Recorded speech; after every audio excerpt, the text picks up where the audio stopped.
So if you missed it, a few weeks back, I asked my communities why they play Guild Wars 2. After hearing their responses, it really makes me wonder why Guild Wars 2 isn't a more popular MMORPG. Guild Wars 2 makes it the easiest to keep coming back to because of the type of progression that this game offers. I still have the story to finish, mounts to unlock, and my main goal in Guild Wars 2 is to build the two-handed greatsword Twilight, which is a legendary weapon in the game. I figured this would be a great video for new players who haven't played Guild Wars 2 yet, to get some insight from Guild Wars 2 veterans as to why they love the game so much. Now, this was a community post and I only received 13 comments.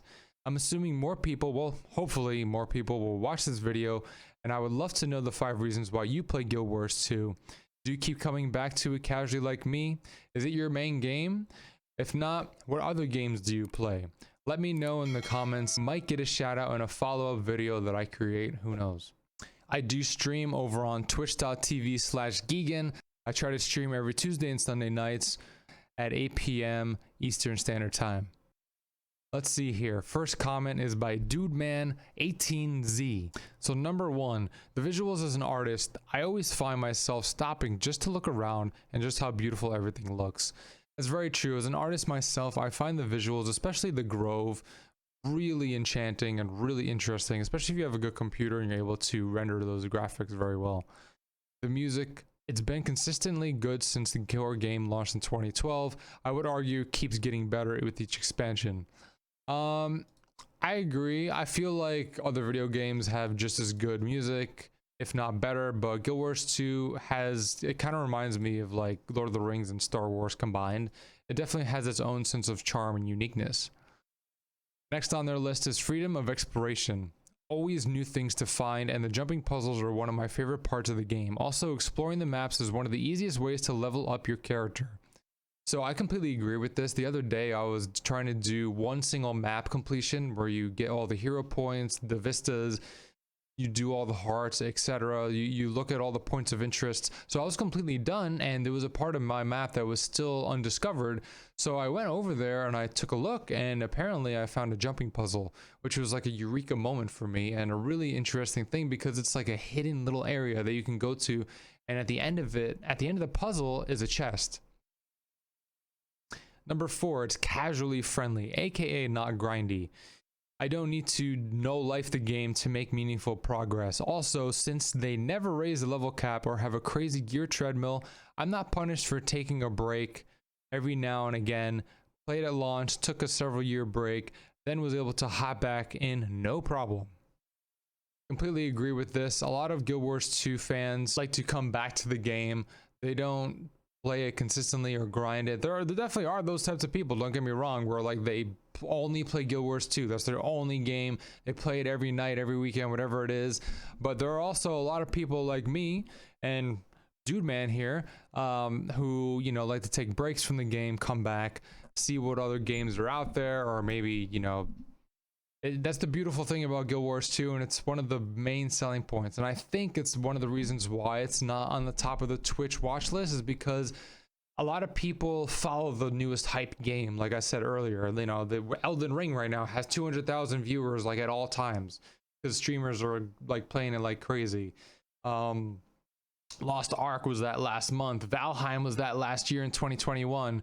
And Guild Wars 2 has just been a steady, slow burn that never fizzles out. It's always something that's there because there's always a group of friends or a guild or new things that you can do in the game, new area that you can explore. After coming back after 3 years, it still felt fresh for me. Number 5, story. I actually really do like the story of this game. It isn't perfect by any means. I agree with that.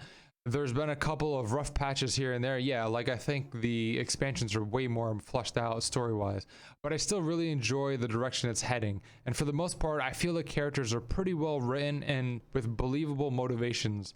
Some can become a bit tropey at times, but that's part of the charm.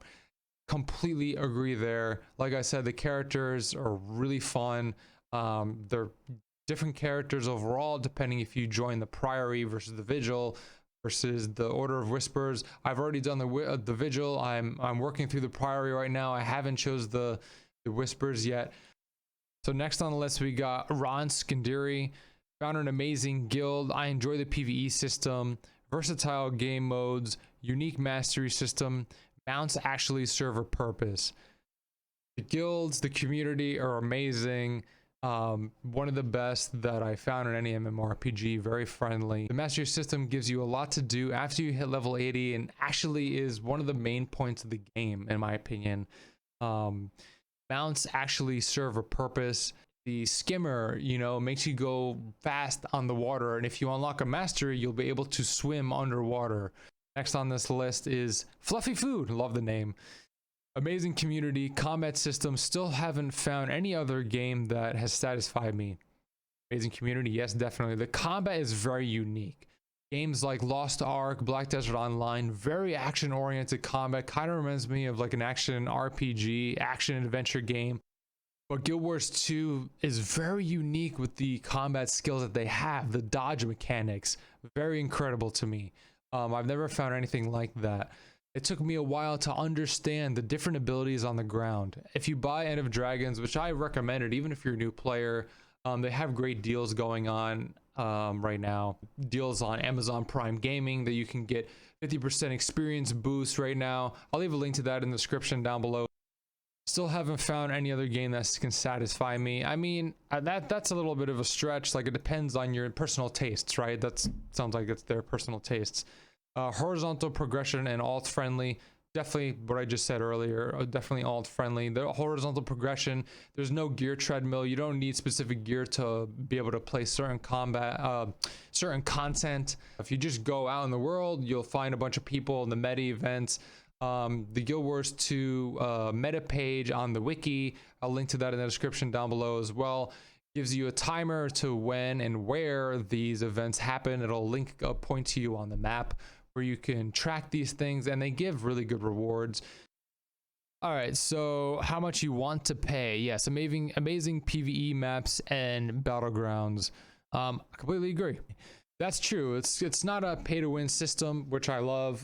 It's a, you know, you pay as much as you want for things that are quality of life items, like Mistlock Sanctuary, like the scavenger bot.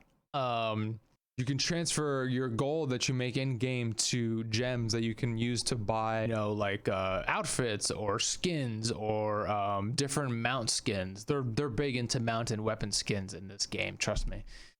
Fashion Wars, like I said, is the complete end game. So okay, next we got here Small Angelo. The combat, first and foremost, the combat is just so fluid. I never get bored of it. As a very casual player, I never got ascended weapons / armors, yet I am still able to do most content without problem. Yeah, that's true. I mean, I'm a very casual player too. I never got ascended weapons / armor. I'm finding more people, the more I play, the more people actually prefer to just play with exotic gear. They don't want to get the ascended or legendary weapons, you know, they just want to play the game. And you can do so just with exotic gear, like I've said in a bunch of my other videos too. The story may not be the best at times, but characters like Scarlet make it interesting. Okay, I'm not sure who that is, but I'll take your word for it. The world feels alive. It's been fun going around the map, finding all different NPCs or little secret areas. Definitely true. Like, I love doing that as well. Just interacting with the NPCs is a good time. Good business model. I bought the game back in 2012 and got all the expansions. Never felt regret at the purchases. Very true. Yeah, like I said with the previous comment, it's not a pay-to-win thing. You know, you pay as you go. You can play the base game from 1 to level 80 for free. You don't need to buy any of the expansions or base game at all. Hey everybody, Future Geegan here. If you didn't realize already, this video was going to turn out to be a really long one. So what I ended up doing was making it 2 parts. So please go click right here and this will take you to part 2. Don't forget to subscribe for part 3 if I end up making a part 3. So you'll get notified whenever those new videos are released.